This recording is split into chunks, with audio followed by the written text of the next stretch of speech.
The Syrian desert stretched endlessly in every direction, a vast ocean of sand and rock baking under the relentless afternoon sun. Lieutenant Commander Sarah Ghost Brennan wiped the sweat from her brow as she guided the battered Toyota Land Cruiser down the unmarked dirt road. The vehicle's air conditioning had died 2 hours ago, and the temperature inside the cab hovered somewhere around 110 degrees. But discomfort was nothing new to a Navy SEAL. She'd endured far worse during Hell Week and countless deployments across the world's most hostile territories. Sarah glanced at the GPS unit mounted on her dashboard. 15 miles to the extraction point. 15 miles until she could transmit the intelligence she'd gathered and get the hell out of this forsaken wasteland. The reconnaissance mission had been classified at the highest levels, so classified that she'd been inserted alone, posing as a freelance photographer documenting refugee camps. Her SEAL Team 6 patch and military ID were buried in a waterproof container 300 miles away. Here she was just Sarah Mitchell, a civilian with a camera and a death wish for wandering into conflict zones. The engine coughed. Sarah's eyes immediately dropped to the instrument panel. The temperature gauge was redlining. "No, no, no," she muttered, easing off the accelerator. The engine coughed again, more violently this time, and then died completely. The Land Cruiser rolled to a stop in the middle of nowhere, surrounded by nothing but sand, rocks, and the skeletal remains of buildings destroyed in conflicts long past. "Damn it," Sarah said, slamming her palm against the steering wheel. She popped the hood and stepped out into the furnace-like heat. Smoke rose from the engine block in lazy spirals. A cracked radiator hose had dumped all the coolant. Without water and proper tools, the vehicle was dead. She was 15 miles from extraction on foot, in hostile territory, with at least 6 hours of brutal heat before nightfall. Sarah pulled out her satellite phone, but the screen showed no signal. The terrain here created dead zones, and she'd need to reach higher ground to get a connection. She scanned the horizon, calculating her options. There was a rocky outcrop about 2 miles north. That might work, but traveling on foot in daylight was dangerous. Every instinct told her to wait for darkness. Then she saw the dust cloud. It appeared on the southern horizon like a brown smudge against the pale sky, growing larger by the second. 2 vehicles, moving fast. Sarah's hand instinctively moved to the concealed Glock 19 tucked in the small of her back beneath her loose photographer's vest. Her pulse remained steady.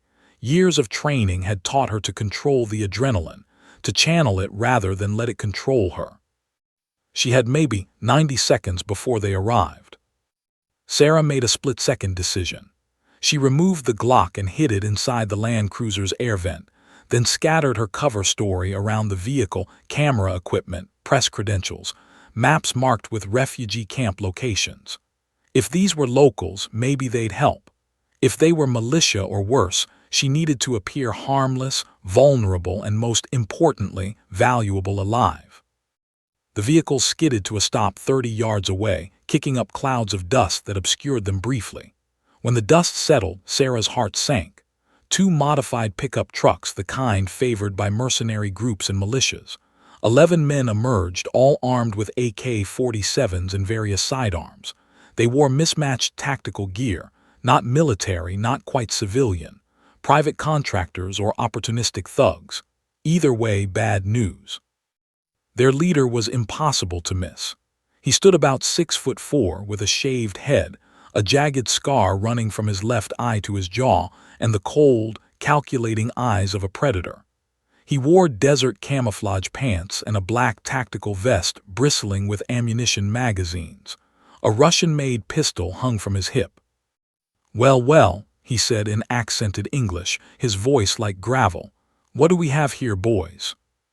The soldiers fanned out in a loose semicircle, weapons raised but not quite aimed at her yet.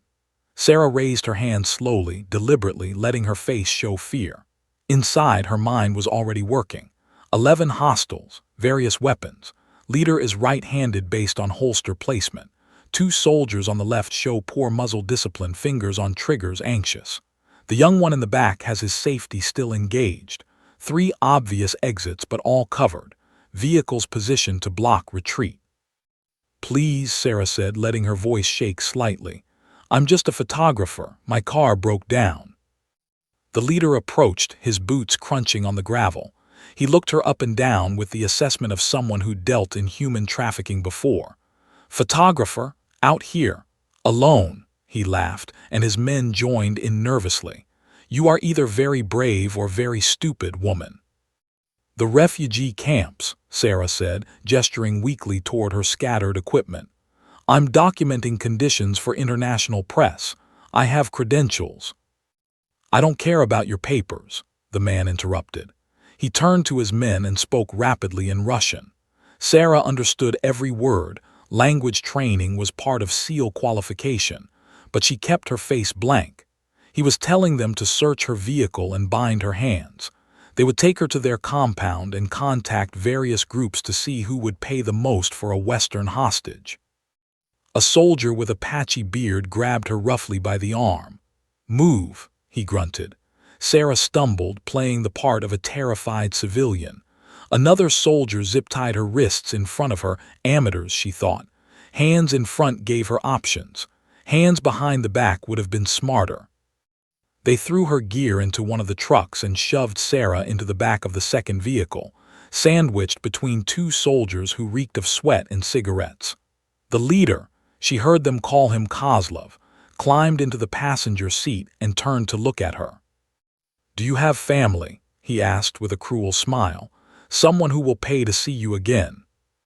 Sarah met his eyes briefly, then looked down submissively. "Yes," she whispered. "Please, I'll cooperate, just don't hurt me." Kozlov laughed again, satisfied with her fear. "Smart girl, you cooperate, maybe you live through this." As the trucks roared to life and began the journey deeper into hostile territory, Sarah let her head hang low, the picture of despair. But behind that mask, her mind was racing through scenarios, cataloging everything she observed. The soldiers were overconfident, undisciplined. They'd already made a dozen tactical errors. They'd searched her vehicle, but not thoroughly. They'd restrained her hands loosely. They assumed she was helpless. That was their first mistake. And in the brutal calculus of combat, first mistakes were often fatal ones. Sarah Ghost Brennan had survived Hell Week, counterterrorism operations in 4 continents, and situations that would break most people. 11 armed thugs were about to learn why her call sign was Ghost. By the time they realized what they'd captured, it would already be too late. The trucks kicked up dust as they drove toward the setting sun, carrying a predator disguised as prey into the heart of enemy territory. The next 48 hours would become a legend whispered in special operations communities for years to come. The story of the Navy SEAL who turned an ambush into a masterclass in tactical warfare. But first, she needed to let them think they'd won. The journey took nearly 2 hours over rough terrain that would have destroyed any civilian vehicle.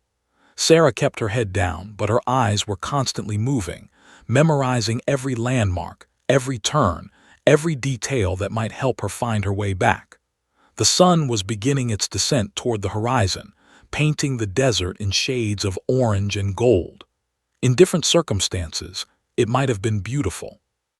The compound appeared suddenly, rising from the desert like a forgotten relic. It had once been some kind of industrial facility, perhaps a mining operation or a military outpost from decades past.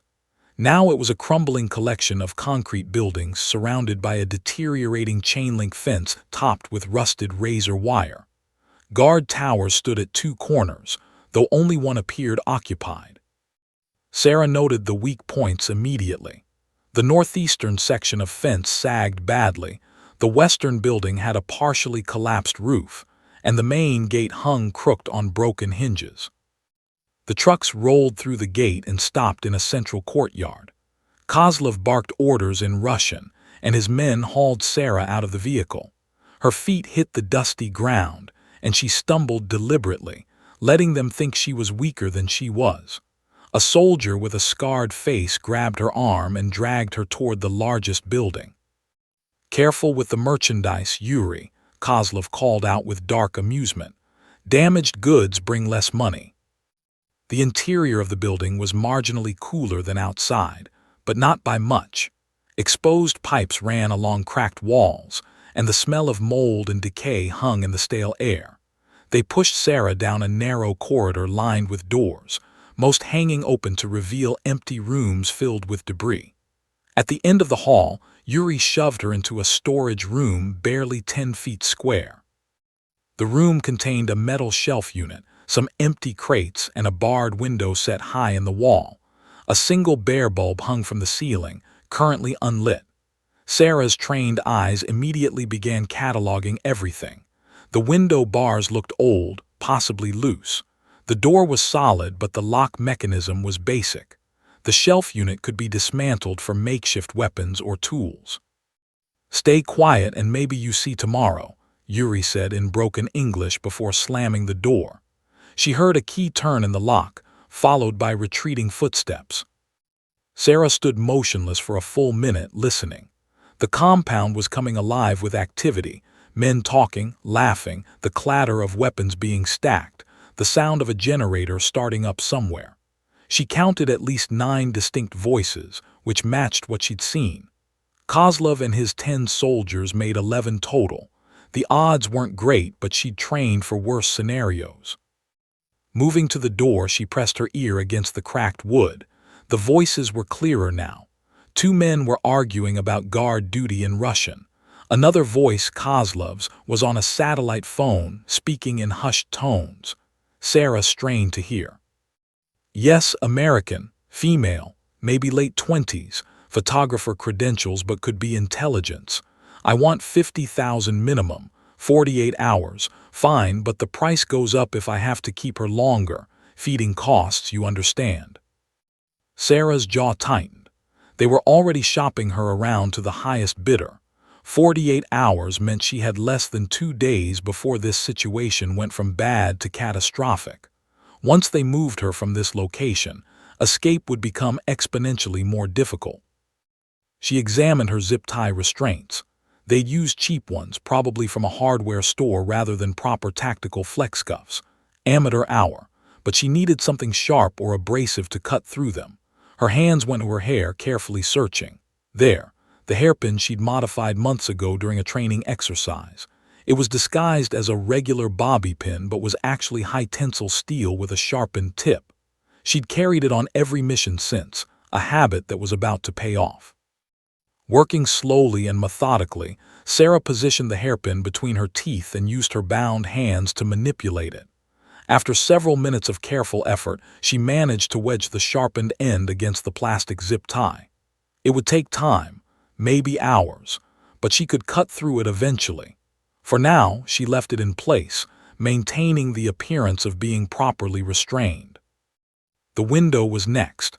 Sarah dragged one of the empty crates to the wall and stood on it, bringing her eyes level with the barred opening. The view was limited but useful. She could see part of the courtyard, the guard tower, and the main gate. The sun was setting now, long shadows stretching across the compound. She tested the bars gently.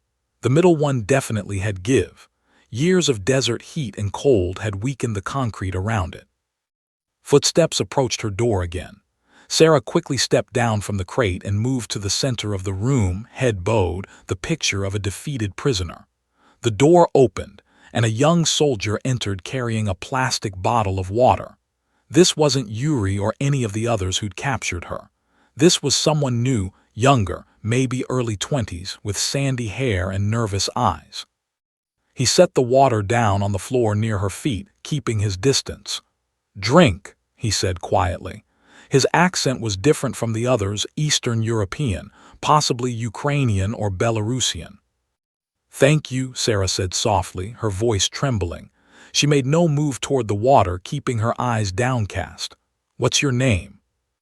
The soldier hesitated, glancing back at the open doorway. "Dmitri," he finally said.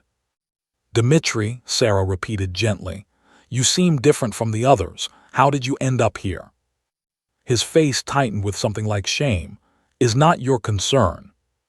"I'm sorry," Sarah said quickly. I'm scared. They're talking about selling me to terrorists. Please, is there any way?" I can do nothing, Dmitri interrupted, but his voice lacked conviction. I have no choice in this.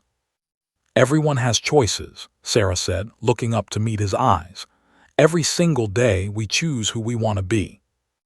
Dmitri's hand trembled slightly on his rifle strap. For a moment, something like conflict passed across his young face. Then he shook his head sharply. You don't understand. Kozlov, if I disobey. He didn't finish the sentence. He didn't need to. I understand more than you think, Sarah said quietly. I understand what it's like to feel trapped, but I also know that one act of courage can change everything. Dmitri stared at her for a long moment, then turned and left quickly, locking the door behind him. Sarah heard his footsteps retreat down the hallway, faster than when he'd arrived. She'd planted a seed. Whether it would grow into anything useful remained to be seen, but in her experience, the conflicted ones were always the weak link in any unit. As darkness fell over the compound, Sarah resumed her work on the zip ties. The hairpin scraped slowly against the plastic millimeter by millimeter. Outside her window, she heard the soldiers settling in for the night. Someone had started a fire in the courtyard. She could smell the smoke. Laughter and conversation drifted through the air, along with the clink of bottles. They were drinking, celebrating their prize catch. Perfect, drunk soldiers made mistakes. Sarah worked through the evening, her fingers cramping from the awkward angle, sweat dripping despite the cooling temperature. The zip tie was weakening, developing small cuts and abrasions. Another few hours, maybe less, and she'd have one hand free. Through the thin walls, she continued to listen and learn. 3 men were on guard duty, 1 in the tower, 2 patrolling the perimeter. The rest were in the main barracks building, getting drunk and playing cards. Kozlov had his own quarters in the western building.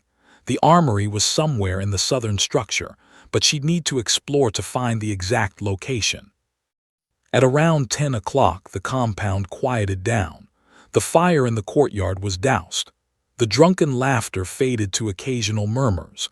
Guard shifts changed. She heard Yuri complaining about having to take the midnight watch. Sarah kept working. The hairpin was slick with sweat now, but the zip tie was nearly severed. Just a little more pressure, a little more time. Then she heard the heavy footsteps. They were different from the others, slower, more deliberate, full of menace. They came down the hallway and stopped directly outside her door. A key rattled in the lock. The door swung open, and Kozlov's massive frame filled the doorway, backlit by the corridor's dim light. He stepped inside and closed the door behind him. "Time for us to have a private conversation, journalist," he said, his scarred face splitting into a predatory grin. "I want to know exactly who you are and who might pay the most to get you back." Sarah kept her head bowed, her hands positioned to hide the nearly severed zip tie, her body language screaming fear and submission. But inside, her mind was ice cold and calculating. Kozlov stepped closer, reaching for her chin. And Sarah decided the time for playing victim was over. Kozlov's fingers were rough and calloused as they gripped Sarah's chin, forcing her head up. His breath reeked of vodka and cigarettes. Up close, the scar on his face was even more grotesque, a memento from some past violence that had nearly cost him his eye. He studied her face with the cold assessment of a man who dealt in human suffering for far too long. "You have pretty face," he said, his English thick with Russian inflection. "Rich family, yes. Daddy will pay big money to get his little girl back." Sarah let tears well in her eyes, an old seer school trick. Survival, evasion, resistance, escape training had taught her that sometimes the best weapon was appearing harmless. "Please," she whispered, her voice breaking. "I'll give you whatever you want, my father. He has money. I can call him, just please don't hurt me." Kozlov's grin widened. He released her chin and stepped back, seemingly satisfied with her terror. "Tomorrow, you make phone call. You tell Daddy that bad men have you, and he needs to bring $100,000 if he wants to see you alive again. You understand?" "Yes," Sarah nodded frantically, playing her role perfectly. "Yes, I understand. I'll do exactly what you say." Good girl, Kozlov said, patting her cheek condescendingly. You cooperate, maybe I let you live when this is finished. Maybe. He laughed at his own dark humor and turned toward the door. Sleep well, journalist. Tomorrow you become rich man's problem. The door slammed shut and the lock clicked into place. Sarah waited until his footsteps faded completely before she allowed her expression to change. The fear melted away, replaced by cold, calculated focus. She glanced at her bound wrists. The zip tie was hanging by a thread now, just a few more minutes of work. She returned to the window, standing on the crate to observe the night operations. The guard in the tower was slouched in his chair, possibly asleep. The two perimeter guards were walking their routes with the lazy confidence of men who didn't expect any trouble. They were sloppy, sometimes stopping to smoke, checking their phones, losing focus. Every tactical error was a gift. Sarah counted the minutes between their passes. 7 minutes on average.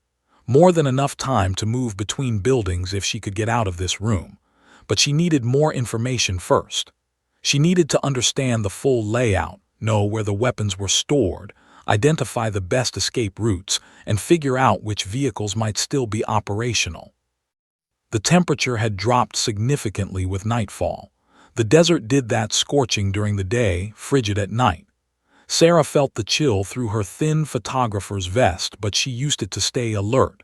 Discomfort was an old friend. Pain was temporary. Survival was everything.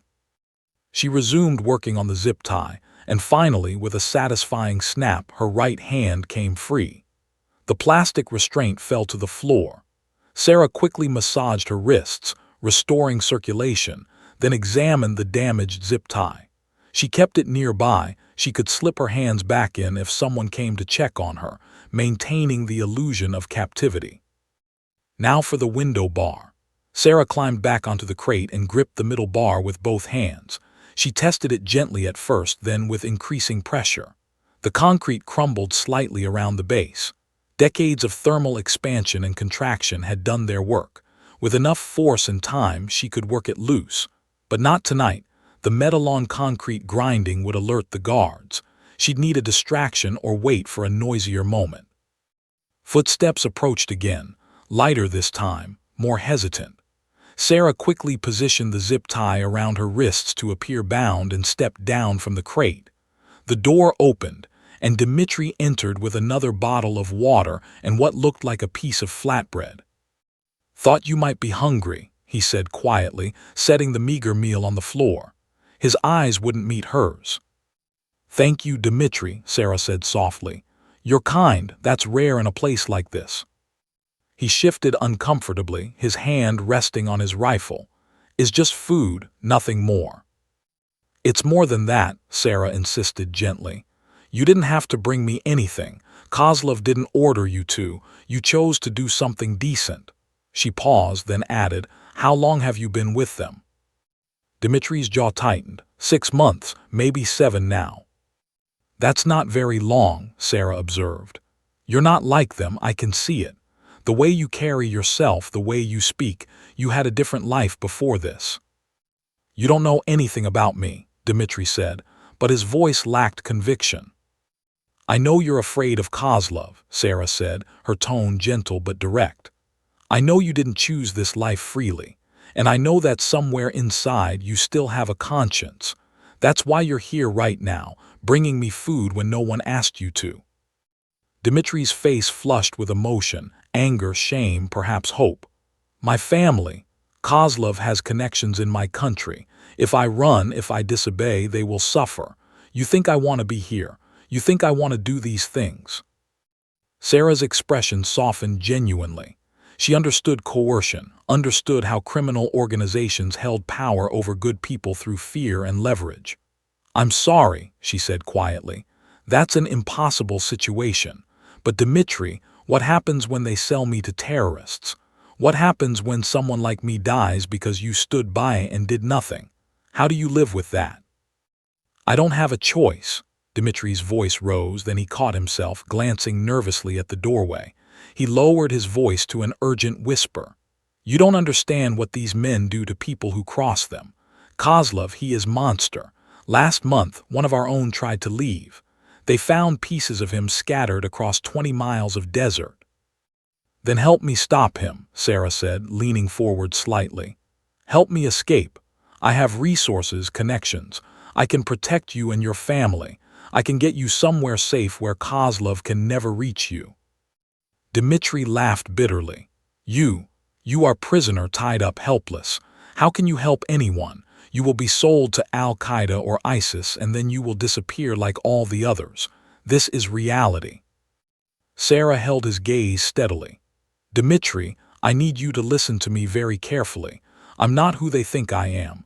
I'm not just some photographer who got lost in the desert.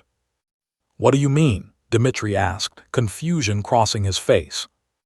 Before Sarah could respond, heavy footsteps echoed in the hallway, multiple people this time. Dmitri's eyes widened in panic. I must go, if they find me here talking to you. Be careful, Sarah said quickly. And think about what I said. 48 hours from now, everything is going to change. You need to decide which side you want to be on when it does. Dmitri fled from the room, leaving the door slightly ajar in his haste. Sarah heard Kozlov's voice booming down the corridor, berating someone for being away from their post. Then the door to her room flew fully open, and 3 soldiers entered, Yuri, Kozlov, and another man she didn't recognize. Search the room, Kozlov ordered.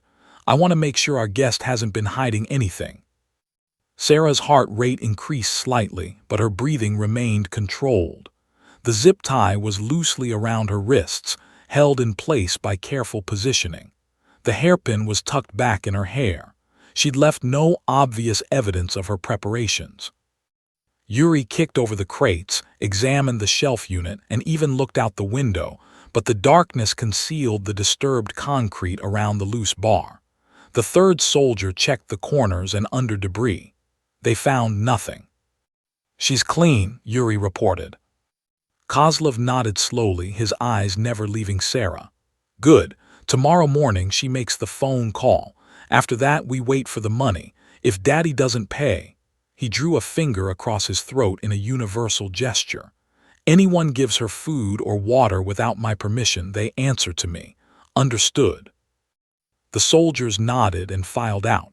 Kozlov lingered in the doorway for a moment, studying Sarah one last time. Sleep well, journalist. Enjoy your last night of innocence. Tomorrow, you learn what it means to be truly afraid. The door slammed shut. The lock clicked. Darkness settled over the room like a shroud. Sarah remained motionless for 10 full minutes, listening to the compound settle into its nighttime rhythm. Then, slowly and carefully, she removed the zip tie completely and returned to the window. The guard tower was dark now. Whoever was up there had definitely fallen asleep. The perimeter guards had gotten even lazier, both sitting together near the main gate sharing a cigarette. She gripped the loose window bar and applied steady, increasing pressure. The concrete crumbled a bit more. Another night or 2 of work and she could remove it entirely. But did she have another night? 48 hours until the sale went through. She needed to accelerate her timeline. Sarah's mind raced through scenarios, calculating probabilities, weighing risks. She'd need weapons, transportation, and a head start before they could organize pursuit. The motorcycle she'd seen in the courtyard might work if it had fuel. The armory was the key. She needed to locate it and disable their ammunition supplies while acquiring her own.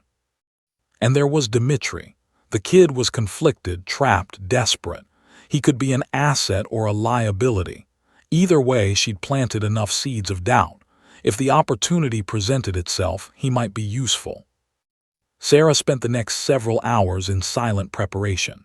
She exercised quietly, keeping her muscles loose and ready.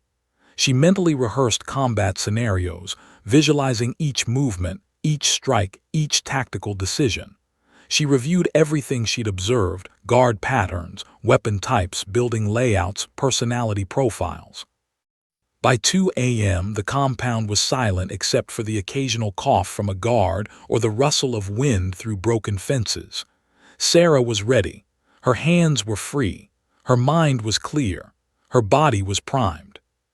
She lay down on the concrete floor, conserving energy, waiting for the perfect moment.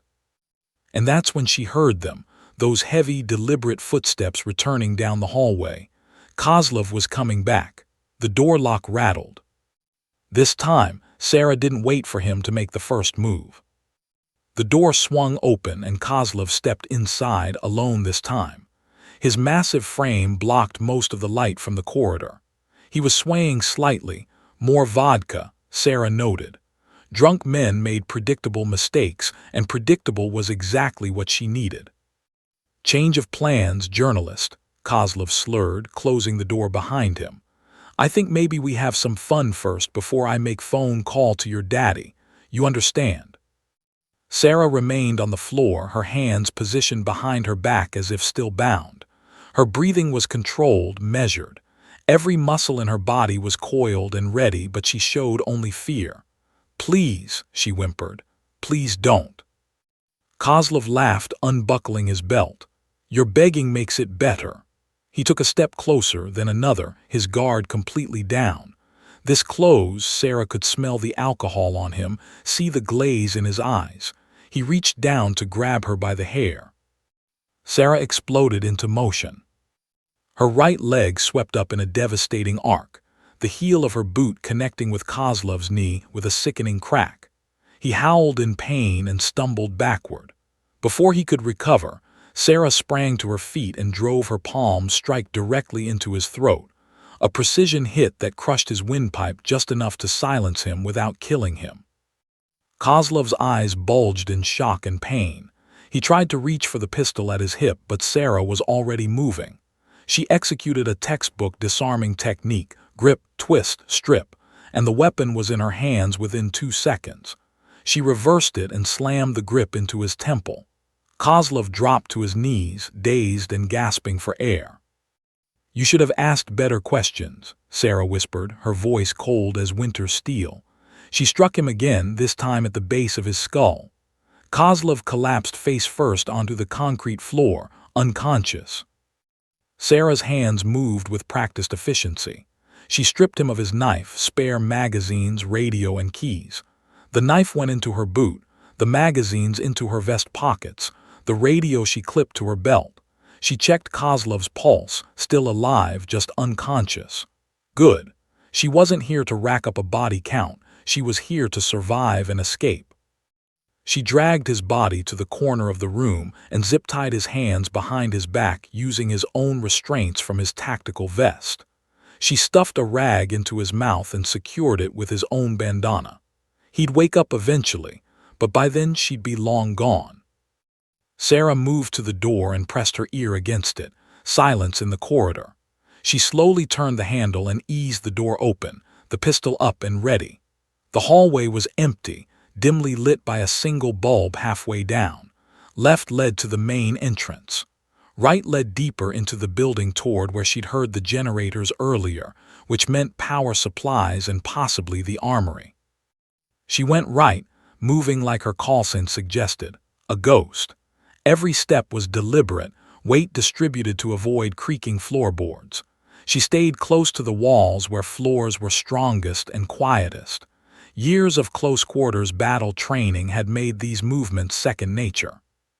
The corridor opened into a larger room that had once been some kind of operations center. Old maps still hung on walls, and broken communication equipment lay scattered about. 2 doorways led out, one to the courtyard, one to another interior corridor. Sarah heard voices outside, guards talking in Russian. She recognized Yuri's gravelly tone complaining about the cold. She slipped through the interior doorway into a darker passage. This section of the building was in worse condition, collapsed ceiling panels, exposed wiring, the smell of decay. Perfect. Chaos favored the prepared. At the end of the passage, she found what she was looking for, a heavy metal door with a padlock. The armory. Sarah tried Kozlov's keys. The third one clicked and the padlock opened. She removed it carefully to avoid any sound and eased the door open.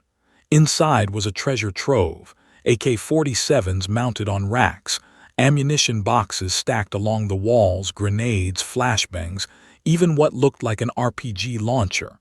These weren't just thugs, they were well-supplied mercenaries.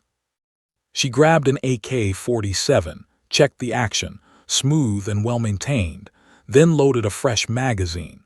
She stuffed additional magazines into every available pocket. A tactical vest hung on a hook. She swapped her photographer's vest for it. Flashbang grenades went into the vest pouches.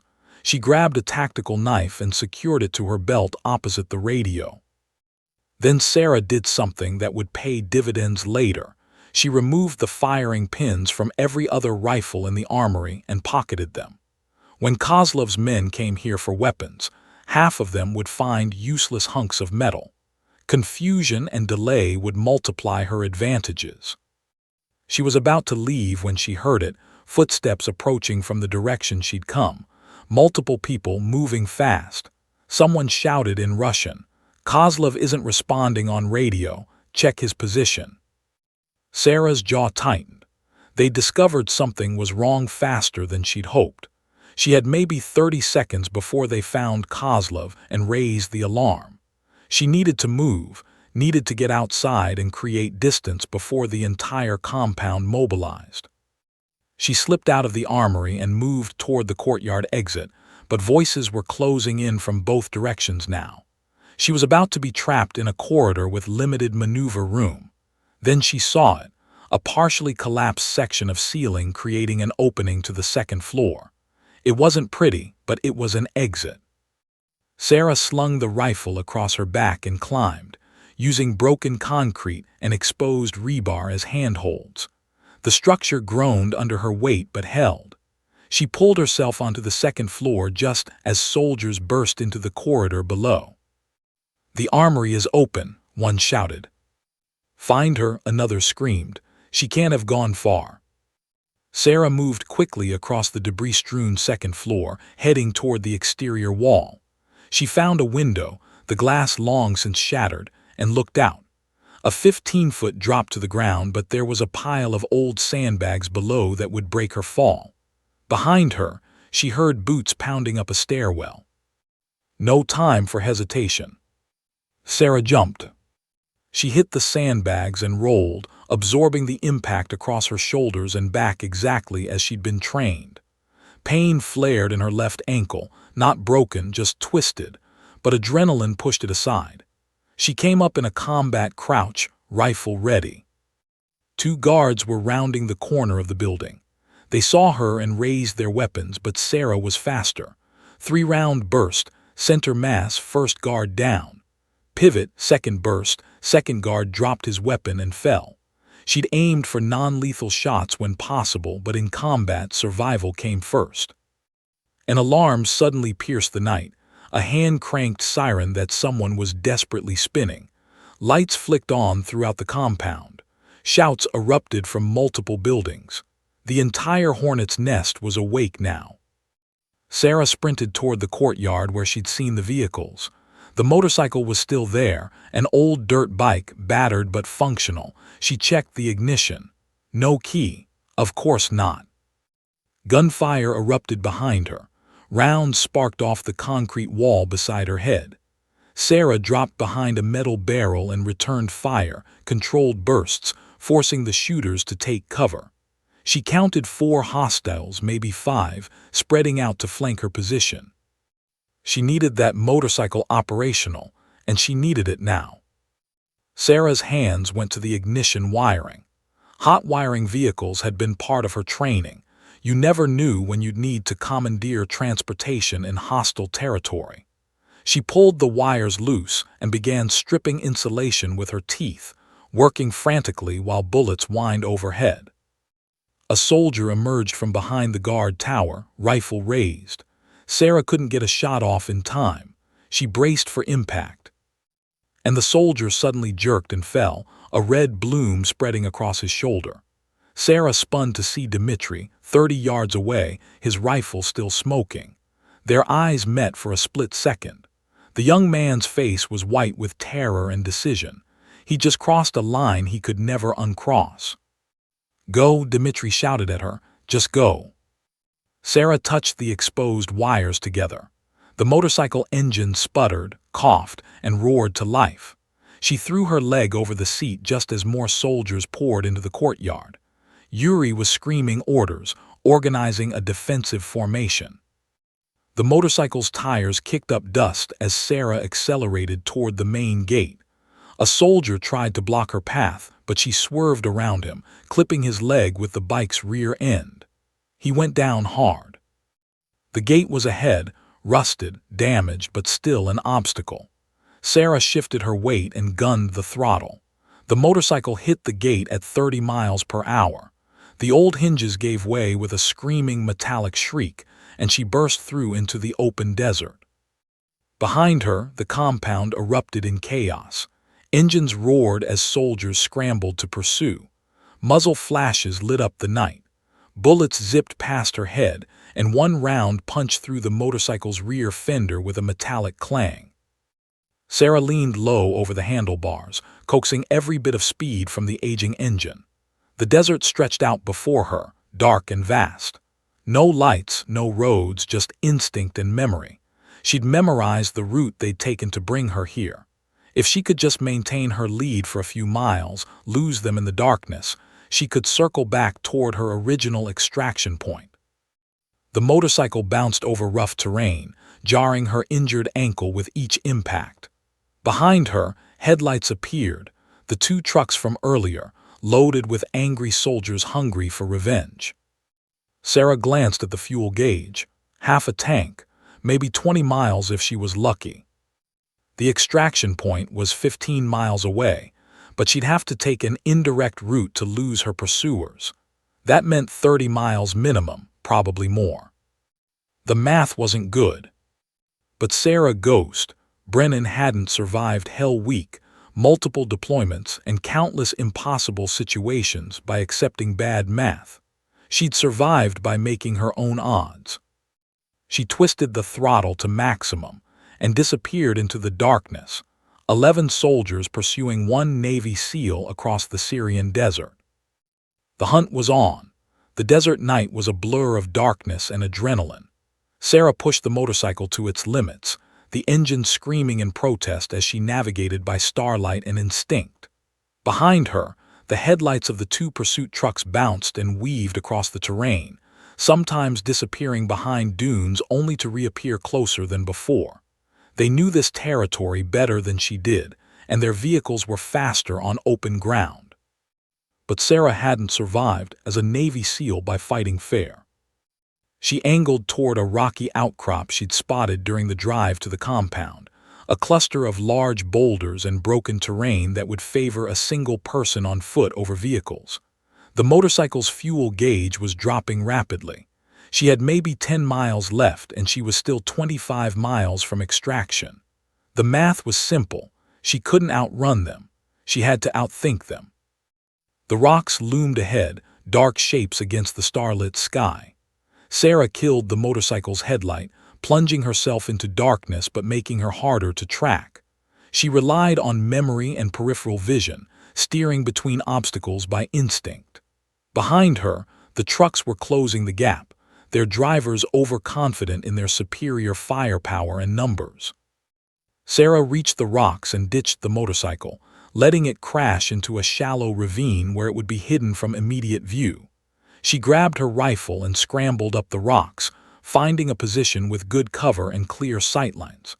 The trucks were less than a minute away now, their headlights cutting through the darkness like searchlights. She controlled her breathing, steadied her aim, and waited. The first truck roared into the rock field at full speed. Sarah squeezed the trigger, 3-round burst into the front left tire.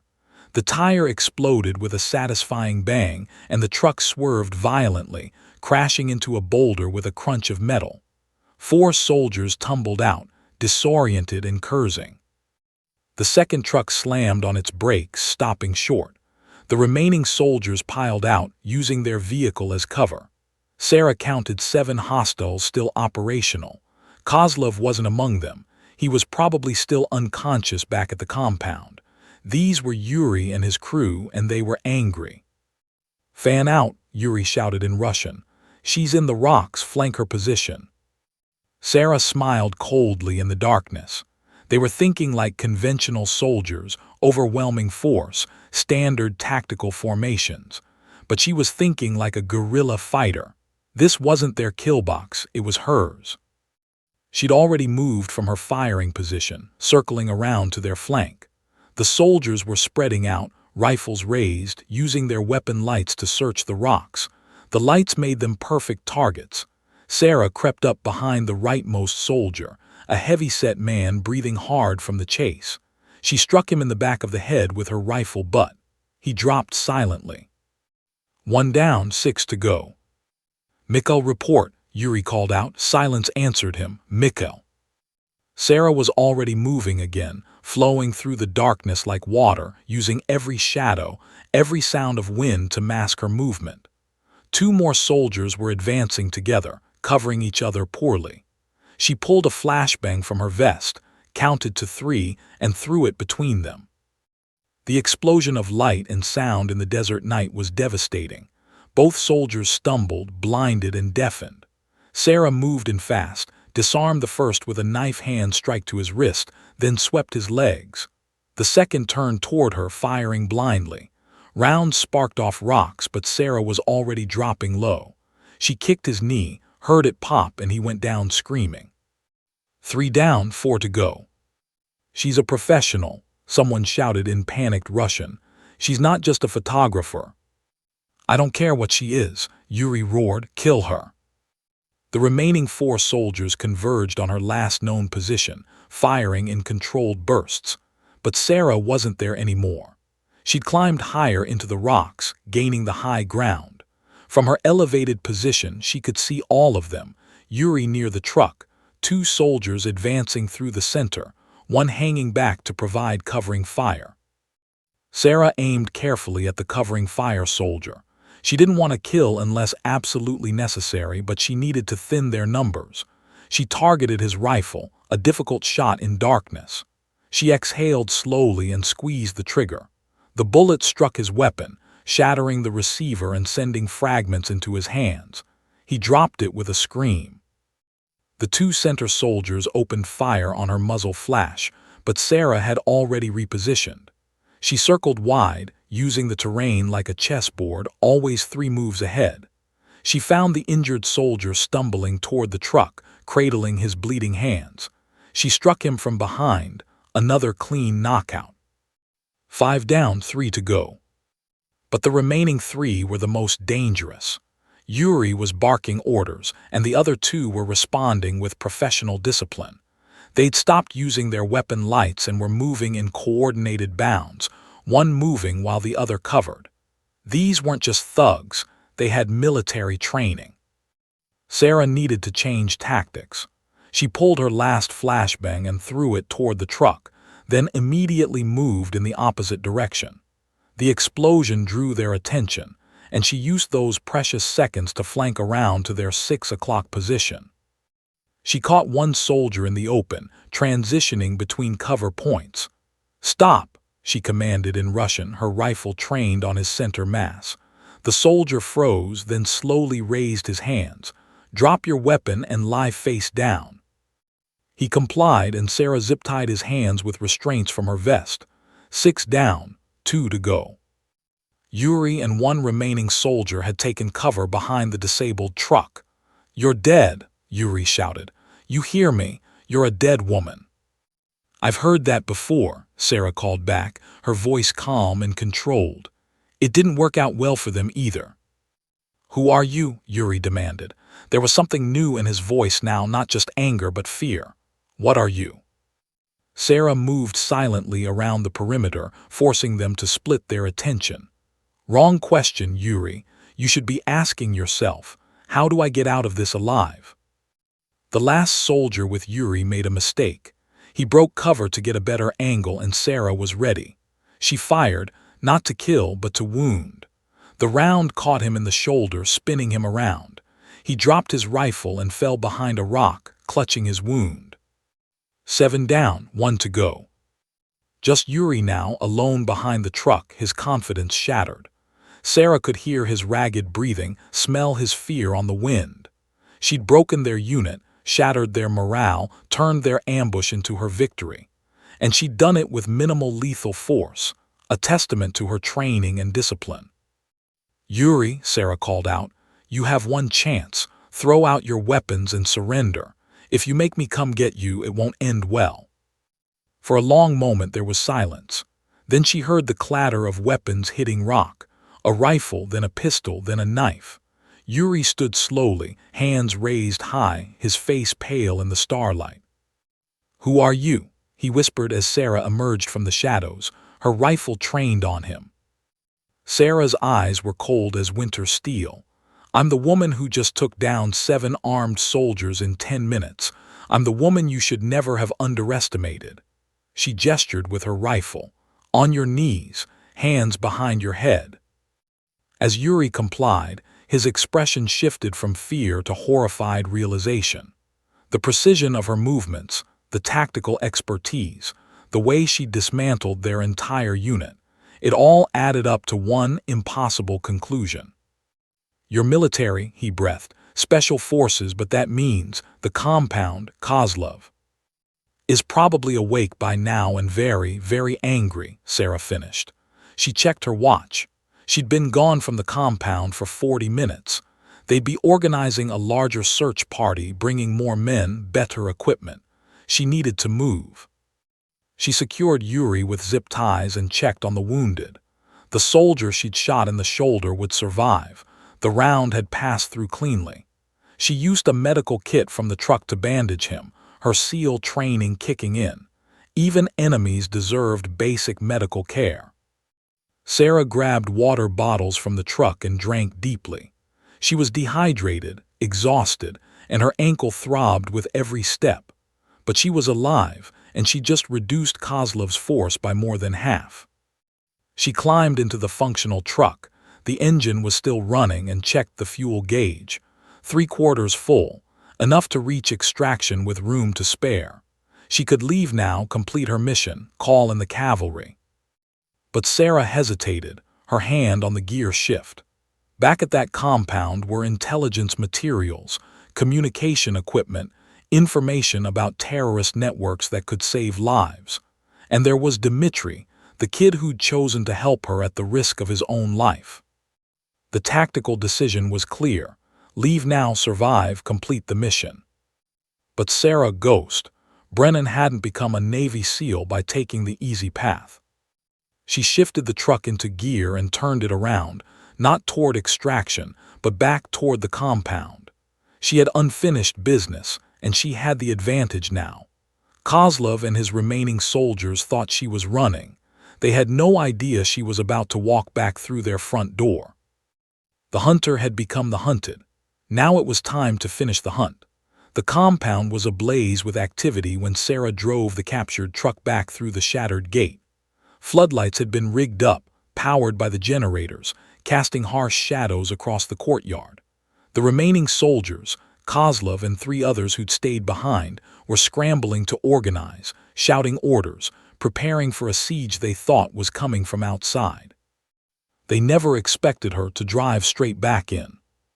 Sarah parked the truck near the main building and stepped out slowly, her rifle slung across her back, hands raised slightly in a gesture of non-aggression.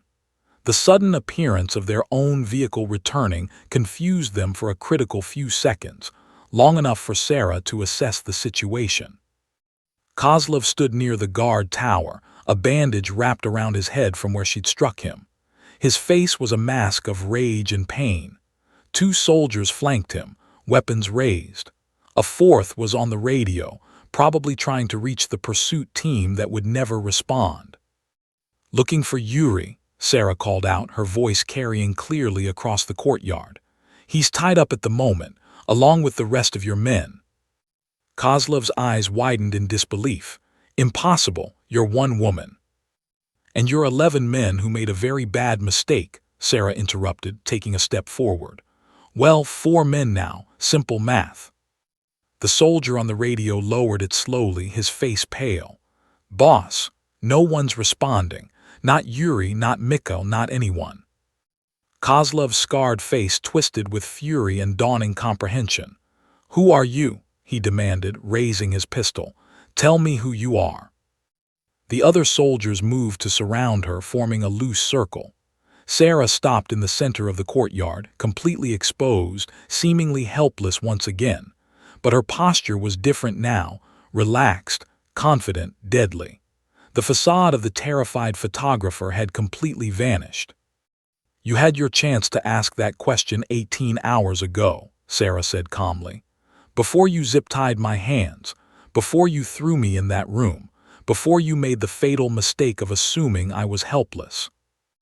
"Answer me," Kozlov roared, his finger tightening on the trigger. Sarah's hand moved with blinding speed, pulling a smoke grenade from her vest. She'd taken it from the armory, saved it for exactly this moment. She pulled the pin and dropped it at her feet. Gray smoke erupted outward in thick clouds, swallowing the courtyard in seconds. "She's running," someone shouted. But Sarah wasn't running, she was hunting. The smoke was thick enough to obscure vision, but thin enough for her to navigate using the mental map she'd built of the compound. She moved left, low and fast, as gunfire erupted wildly around her. Undisciplined panic fire, they were shooting at shadows and sounds. She emerged from the smoke behind the first soldier, a thin man with a nervous trigger finger. A swift strike to his weapon hand sent his rifle clattering to the ground. A follow-up blow to his solar plexus dropped him gasping. Sarah caught his falling body and lowered him quietly, then moved back into the smoke. "Hold your fire," Kozlov screamed. "Hold your fire, you idiots, you'll hit each other." The shooting stopped. The compound fell eerily silent except for the hiss of the dissipating smoke grenade. Sarah counted heartbeats, listening to their breathing, their shuffling feet, the small sounds that gave away positions. The second soldier made the mistake of coughing. Sarah triangulated his position instantly and moved like a wraith through the thinning smoke. She appeared behind him, her rifle stock connecting with the back of his knee. He collapsed, and she disarmed him with practiced efficiency. 2 down.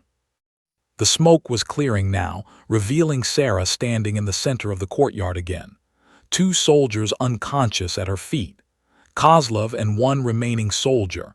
The radio man stared at her in disbelief. Her movements had been too fast, too precise, too professional. "Combat roles," Kozlov whispered, recognition dawning in his eyes. "Weapon transitions, hand-to-hand techniques." His face went pale.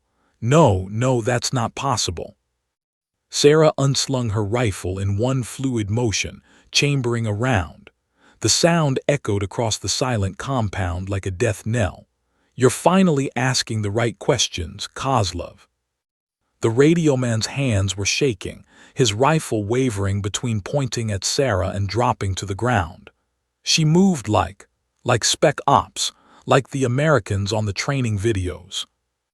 "Not like them," Sarah said, her voice hard as iron. "I am them." Kozlov took a step backward, his tactical mind finally putting the pieces together. The precision strikes, the tactical awareness, the way she'd systematically dismantled his entire unit, the cold efficiency of every movement. "You're not a journalist," he breathed. "No," Sarah confirmed. "You're not just military." "No. You're," Kozlov's voice cracked, "Special Operations, Navy." Sarah's eyes were cold and unforgiving as she stared down the man who thought he could sell her like property. "Lieutenant Commander Sarah Brennan, Naval Special Warfare Development Group, SEAL Team 6. She paused, letting it sink in. "You know who I am now." The radio man dropped his weapon immediately, hands shooting up in surrender. "I yield. I surrender. Don't shoot." But Kozlov's expression shifted from fear to desperate rage. If he was going down, he'd take her with him. His hand moved to his vest, pulling out a dead man's switch connected to wires leading into the main building. "Clever girl," he snarled, "but not clever enough. I wired this compound with C4 after you escaped. If I can't have the prize, no one can." His thumb hovered over the trigger. "We all die here, SEAL, together." Sarah's mind raced through calculations. The switch was already armed. Shooting Kozlov would likely trigger it reflexively. Talking him down seemed unlikely given his expression. But she saw something else. The wires leading from his vest into the building were visible, running along the ground toward the main structure. "You really want to die here?" Sarah asked, her voice steady despite the situation. "For what? Pride? Revenge?" "For dignity," Kozlov spat. "You humiliated me. You destroyed my unit, my reputation. Better to die than live with that shame." "That's the difference between us," Sarah said quietly. "I fight to live. You're ready to die because your ego can't handle being beaten by someone you thought was weak." She paused. "That's not strength, Kozlov, that's cowardice." His face purpled with rage. "I'll show you cowardice." His thumb started to press down. Sarah's training took over. She dropped and rolled, firing a 3-round burst, not at Kozlov but at the wire bundle running along the ground. The rounds severed the connection in a shower of sparks. Kozlov pressed the switch, but nothing happened. His eyes widened in shock. "Bad wiring," Sarah said, rising to her feet. "Sloppy, expected from someone who underestimated their opponent." Kozlov roared and charged at her, abandoning the useless switch and drawing a knife. He was massive, powerful, and driven by desperate fury. He swung the blade in a wide arc meant to disembowel. Sarah sidestepped, letting his momentum carry him past, then delivered a devastating kick to his knee. Something cracked and Kozlov stumbled. But he wasn't done. He spun with surprising speed for his size, the knife slashing toward her throat. Sarah blocked with her forearm, feeling the blade slice through her sleeve and graze her skin. Pain flared, but she channeled it into her counterattack. She trapped his knife hand, twisted, and drove her elbow into his face. Once, twice, 3 times. Kozlov's nose shattered. Blood sprayed. He dropped the knife and Sarah kicked it away. He swung wildly with his free hand, landing a glancing blow to her jaw that made stars explode in her vision. She tasted blood. They grappled, strength against skill, rage against discipline. Kozlov wrapped his massive hands around her throat, squeezing with murderous intent. Sarah's vision started to gray at the edges. She drove her knee up into his injured ribs, once, twice, until his grip loosened. Then she executed a move drilled into her through thousands of hours of training. She dropped her weight, pivoted, and used his momentum and size against him. Kozlov flew over her shoulder and crashed onto his back with bone-jarring force. Sarah was on him instantly, her knee on his chest, her forearm across his throat, not crushing but controlling. "It's over," she said through gritted teeth. "Stand down." Kozlov's eyes were wild, unfocused, defeated. "Kill me," he gasped. "Just kill me." "No," Sarah said firmly. "You're going to prison. You're going to face justice for everything you've done. Death would be too easy." She struck him once more, precisely, efficiently, and Kozlov went limp, unconscious. Sarah stood slowly, her body screaming with pain and exhaustion. The radio man was still on his knees, hands raised, tears streaming down his face.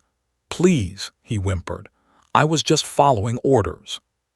"Where's Dmitri?" Sarah demanded. "The storage building. Kozlov locked him up when we discovered he helped you." Sarah nodded. "Stay there, don't move. You'll be treated fairly if you cooperate." She limped toward the storage building, her ankle throbbing, her throat bruised, her arm bleeding. But she was alive. She'd faced 11 men and won. She found Dmitri locked in a room similar to where she'd been held. His face was bruised, but his eyes lit up when he saw her. "You came back," he breathed. "You actually came back." "I don't leave people behind," Sarah said, unlocking the door. "Come on, we're getting out of here." As they walked back into the courtyard, Dmitri looked at the unconscious soldiers, at Sarah's battered but victorious appearance, and shook his head in amazement. "What you did, it's impossible." "Nothing's impossible," Sarah replied. "You just have to be better prepared than your enemy." She activated her emergency beacon, calling an extraction. Within 30 minutes, helicopters would arrive with her team and military police to secure the compound and prisoners. Sarah sat on the hood of the truck, watching the sunrise paint the desert gold and orange. Dmitri sat beside her, still processing everything. "Thank you," he said quietly, "for not leaving me." Sarah nodded. "You made a choice to help me. That took courage." In the distance, she heard the thump of helicopter rotors approaching. The mission was complete. The impossible had been accomplished. And Kozlov finally knew who she was. The sound of helicopter rotors was getting closer, but something felt wrong. Sarah's instincts, honed through years of combat, were screaming at her. She looked at the severed wire she'd shot, then back at the main building where Kozlov had run the connection. "Dmitri," she said urgently, "when Kozlov was setting up the explosives, did you see him working on anything else? Any other detonators?" Dmitri's eyes widened. Yes, he had 2 systems. He said the primary was manual trigger, but there was a backup, a timer in case something went wrong. He was paranoid you might disable the main one. Sarah's blood ran cold. Where's the backup?" "The basement of the communications building. He spent hours down there yesterday." Sarah was already moving, ignoring the pain in her ankle and the exhaustion weighing down her limbs. If Kozlov had armed a timer when he heard she'd escaped, it could have been counting down for over an hour. She sprinted toward the western building, the one she'd identified as the communications hub. "How much time do we have?" Dmitri shouted, running after her. "I don't know. Stay outside and guide the helicopters in when they arrive," Sarah yelled back. The communications building was a 2-story structure with crumbling stairs leading down to a basement level. Sarah descended quickly, her rifle raised, weapon light cutting through the darkness. The basement was a maze of old equipment, filing cabinets and broken furniture. And in the center, mounted on a metal table, was a military-grade timer connected to enough C4 to level the entire compound. The digital display read 0847, 0846, 0845. Less than 9 minutes. Sarah rushed to the device, her trained eyes scanning the setup. Kozlov had done professional work, multiple redundancies, anti-tamper switches, complexity designed to prevent quick disarmament. This wasn't the sloppy wiring of the manual trigger. This was the work of someone who knew demolitions. She keyed her radio. "Ghost to any station, this is an emergency. I have a compound rigged to explode in 8 minutes. I need a demolitions expert on comms immediately." Static answered her. The basement was too deep, the concrete too thick, no signal. Sarah was on her own. She studied the device carefully. Red wires, blue wires, white wires, all interconnected in a web of deadly complexity. Her SEAL training had included demolitions, but this was sophisticated. One wrong cut could trigger the charges immediately. 0723, 0722, 0721. 7 minutes left. Her hands were steady despite the adrenaline flooding her system. She traced each wire, following the logic of the circuit. Kozlov had used a standard Russian military design with modifications. The timer fed power to the detonators through parallel circuits, cut one, and the others would still function. She needed to find the master circuit or disable the timer itself. 0645, 0644. Sarah's fingers worked quickly, using her combat knife to carefully peel back insulation, exposing the wire cores beneath. Sweat dripped down her face despite the cool basement air. She identified the power source, a bank of batteries connected to the timer, if she could interrupt the power flow. But there were anti-tamper switches, sensors that would detect any attempt to disconnect the batteries and trigger immediately. Kozlov had thought of everything. 0558, 0557. Less than 6 minutes. Sarah forced herself to think like Kozlov. He'd wanted a system he could disable if needed, if he changed his mind or needed to move the explosives. There had to be a shutdown sequence, a way to turn it off safely. She examined the timer more closely and found it, a small keypad hidden beneath a panel. 4-digit code required. She had no idea what the code was. 0442, 0441. 4.5 minutes. Sarah pulled out Kozlov's personal effects she'd taken from him. Wallet, keys, papers. She found a small notebook filled with Cyrillic writing, supply lists, contact numbers, financial records.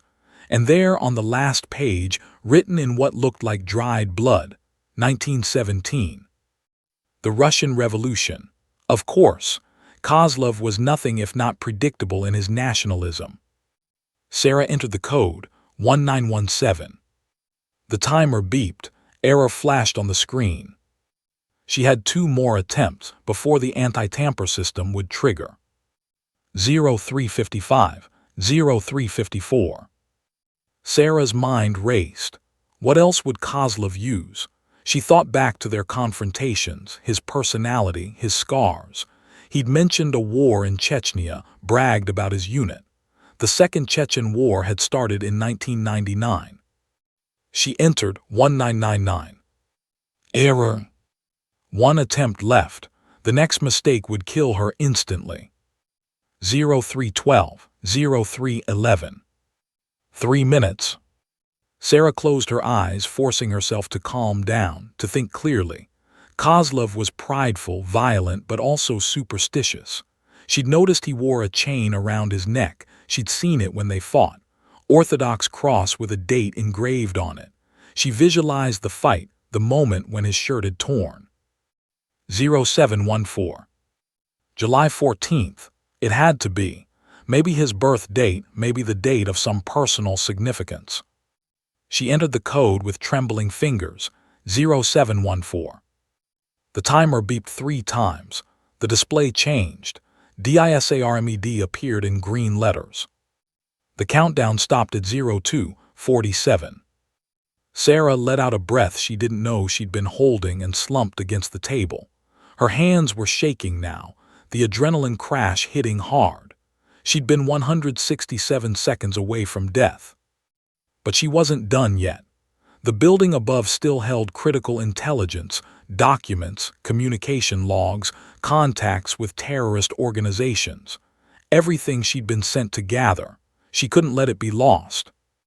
Sarah climbed the stairs back to ground level and made her way to the communications room. Filing cabinets lined the walls, and a desk held a laptop still powered on.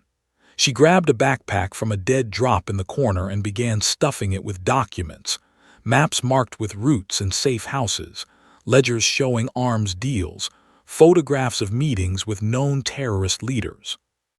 The laptop was password protected, but Sarah pulled the hard drive and added it to her collection. Military intelligence could crack it later. Outside, the helicopter rotors were deafening now. 3 Black Hawks were descending into the compound courtyard, kicking up massive dust clouds. Sarah emerged from the building with the backpack slung over her shoulder, squinting against the rotor wash. The lead helicopter touched down, and a familiar figure jumped out, Commander James Reeves, her SEAL team leader. He was flanked by 6 operators in full tactical gear. His face showed relief and amazement when he saw her. "Ghost," he shouted over the rotor noise. "We thought you were KIA, the last transmission we got." "Mission compromised but completed," Sarah interrupted, handing him the backpack. "Intelligence recovered. 11 hostiles neutralized or captured. 1 friendly requires extraction and protection." She gestured to Dmitri, who stood near the radio man, both with their hands raised as more SEALs secured them. Reeves looked around at the compound. Unconscious soldiers zip-tied everywhere, bullet damage on buildings, the signs of a 1-person tactical operation. "You engaged 11 hostiles. Alone." "They engaged me," Sarah corrected with a faint smile. "I just finished the conversation." Medical personnel rushed forward with a stretcher, but Sarah waved them off. "I can walk. Check the prisoners first. 2 require immediate medical attention, gunshot wounds non-life-threatening. The rest are just bruised egos. A military police unit began securing the prisoners and documenting the scene. Kozlov was regaining consciousness, groaning as MPs placed him in restraints. When he saw Sarah standing there surrounded by her SEAL team, his expression crumbled into bitter defeat. "Impossible," he muttered in Russian. "One woman, just one." Sarah walked over to him, leaning down so only he could hear. "You want to know the real mistake you made, Kozlov?" She paused. "You assumed that being outnumbered meant being outmatched. In my world, we call that target-rich environment." She straightened and walked back to Commander Reeves, who was briefing the military police on the intelligence recovered. An FBI counterterrorism agent had arrived via the second helicopter, already examining the documents Sarah had retrieved. "This is gold, Commander," the agent said, flipping through ledgers. "Links to 3 major terrorist networks, financial trails, weapons suppliers. This could disrupt operations across the entire region." Dmitry approached cautiously, an MP escorting him. "Lieutenant Commander," he said nervously, "what happens to me now?" Sarah looked at Commander Reeves. "He helped me escape, provided intelligence, and chose to stand against his captors. I'm requesting he be placed in protective custody and considered for witness protection." Reeves nodded. "We'll take care of him. Agent Morrison." He gestured to the FBI agent, who nodded and led Dmitry toward the 3rd helicopter. As the sun climbed higher, fully illuminating the desert compound, Sarah finally allowed herself to feel the weight of the past 24 hours. Her body ached everywhere, her throat was bruised, her arm needed stitches, and her ankle throbbed with each step. But she was alive. The mission was complete, and 11 men who'd thought they could profit from her capture were learning a hard lesson about underestimating a Navy SEAL. Commander Reeves put a hand on her shoulder. "Let's get you home, Ghost." Sarah nodded and limped toward the helicopter, ready to leave this nightmare behind. The Black Hawk lifted off from the compound, leaving behind a scene that would be analyzed by military intelligence for months to come. Sarah sat by the open door, watching the desert recede beneath her, the rising sun turning the sand into an ocean of gold. A medic worked on her arm, cleaning and stitching the knife wound, while another examined her swollen ankle. "You're one lucky SEAL," the medic said, shaking his head. "Another inch and that blade would have hit the artery." Sarah didn't feel lucky. She felt exhausted, battered, and ready for about 48 hours of uninterrupted sleep. But she also felt satisfied. The mission, despite going catastrophically sideways, had been completed. The intelligence she'd gathered would save lives, disrupt terrorist networks, and potentially prevent attacks that were being planned. Commander Reeves sat across from her, reviewing the preliminary inventory of captured materials. "Ghost, this is extraordinary work. The documents alone are connecting dots we've been chasing for 18 months. The laptop hard drive could be even more valuable." He looked up at her with genuine admiration. "But I have to ask, what possessed you to go back to that compound? You were clear. You could have made extraction." Sarah met his eyes steadily. "The intel was there. Dmitry needed help, and I had the tactical advantage. It would have been a waste not to capitalize on it." "You had a twisted ankle, limited ammunition, and were outnumbered," Reeves pointed out. "I've had worse odds on training exercises," Sarah replied with a slight smile. Reeves chuckled and shook his head. "Command is going to have a field day with your after-action report. A solo operator taking down 11 hostiles and extracting classified intelligence.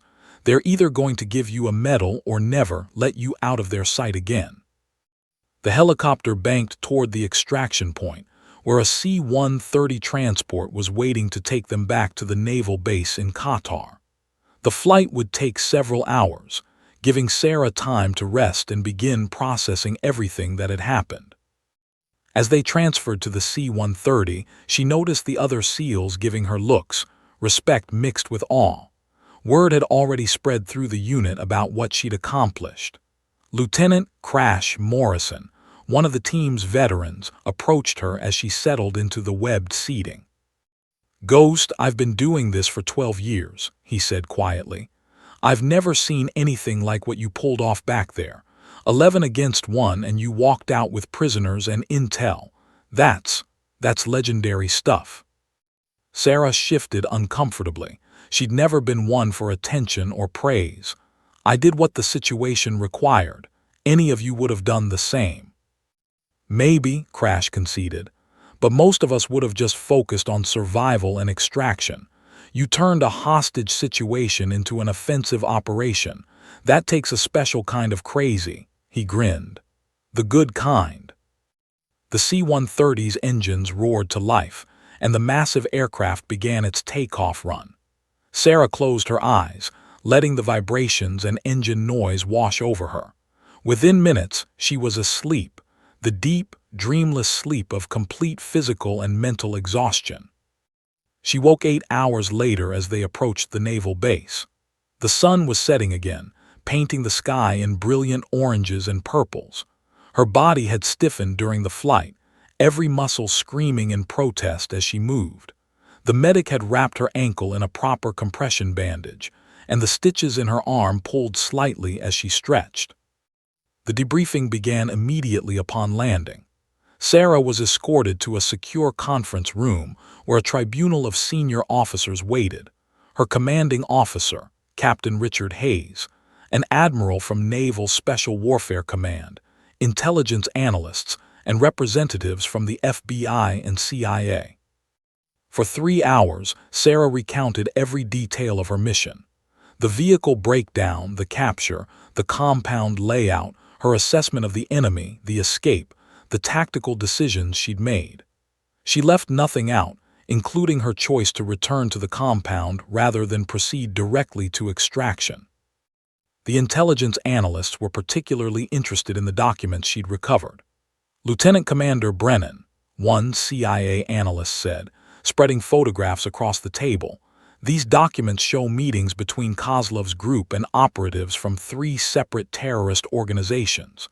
This level of coordination suggests something big was being planned. By disrupting this network, you may have prevented a major attack." Admiral Thompson, a stern man with 40 years of service, leaned forward. "Lieutenant Commander, your actions were extraordinary, but they also deviated significantly from your mission parameters. You were tasked with reconnaissance, not direct action. Can you explain your decision-making process?" Sarah met his gaze steadily. "Sir, the mission was compromised when my vehicle failed. At that point, I had 3 options: attempt extraction on foot and risk exposure, allow myself to be sold to terrorists and potentially compromise national security, or neutralize the threat and complete the intelligence-gathering objective. I chose the option that best served mission success." The admiral studied her for a long moment, then nodded slowly. "Your tactical assessment was sound. Your execution was exemplary. However, you took enormous personal risks. A lesser operator wouldn't have survived." "I didn't survive through luck, sir," Sarah replied quietly. "I survived through training, discipline, and the preparation your teams provided me. Everything I did was drawn from SEAL protocols." Captain Hayes spoke up. "The lieutenant commander has always been one of our most capable operators. Her performance under pressure is exactly why she was selected for this mission in the first place." The debriefing continued into the evening, with intelligence analysts asking detailed questions about everything she'd observed. By the time it concluded, Sarah had been awake for nearly 20 hours straight and was swaying on her feet.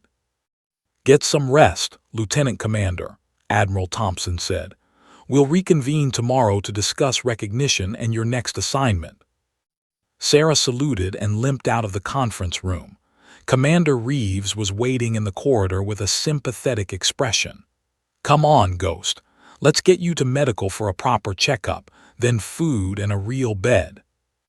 The medical examination revealed what Sarah already knew: bruised ribs, sprained ankle, multiple contusions, lacerations, and severe exhaustion. Nothing that wouldn't heal with time and rest. The doctor prescribed pain medication, which Sarah refused, accepting only anti-inflammatories. In the barracks, she found her personal effects waiting for her, her actual SEAL gear, her personal weapons, and her identification. She showered for the first time in days, letting the hot water wash away the desert, the blood, and the physical memory of combat. Clean and dressed in fresh fatigues, Sarah made her way to the mess hall. It was late, and only a few personnel remained. She grabbed a tray of food and sat alone, methodically eating and rebuilding her strength. Dmitri found her there. He'd been cleaned up, given civilian clothes, and was under protective custody pending his debriefing and asylum processing. He approached hesitantly. "May I sit?" he asked. Sarah gestured to the empty chair across from her. "I wanted to thank you," Dmitri said quietly, "for keeping your promise, for coming back, for giving me a chance at a new life." "You earned it," Sarah replied. "You made the hard choice when it mattered. That takes real courage." "What will happen to Kozlov and the others?" "Military tribunal, then prison. They'll spend the rest of their lives behind bars for terrorism, human trafficking, and attempted murder of a U.S. service member." Dmitri nodded slowly. "Good, they deserve worse, but good." They sat in comfortable silence for a few minutes, two survivors processing their shared experience in their own ways. 3 days later, Sarah stood in a formal ceremony room on the base. Admiral Thompson pinned the Navy Cross on her uniform, the second highest decoration for valor in combat. Her SEAL team stood at attention, pride evident on every face. "Lieutenant Commander Sarah Brennan," the Admiral announced, "for extraordinary heroism in combat operations, tactical excellence under extreme duress, and actions that directly prevented terrorist activities and saved American lives, it is my honor to present you with the Navy Cross." The room erupted in applause. Sarah stood at attention, her face neutral, but inside she felt a swell of pride and satisfaction. Not for the medal, but for what it represented: mission success, lives saved, and proof that preparation, training, and determination could overcome any odds. After the ceremony, as her teammates congratulated her, Commander Reeves pulled her aside. "Command wants to know if you're ready for your next assignment. There's a situation developing in the South China Sea that requires someone with your particular skills." Sarah smiled, a rare, genuine expression. "When do I leave?" 72 hours. Time for your ankle to heal and for a proper mission briefing." "I'll be ready, sir." That evening, Sarah sat alone on the base perimeter, watching the sun set over the ocean.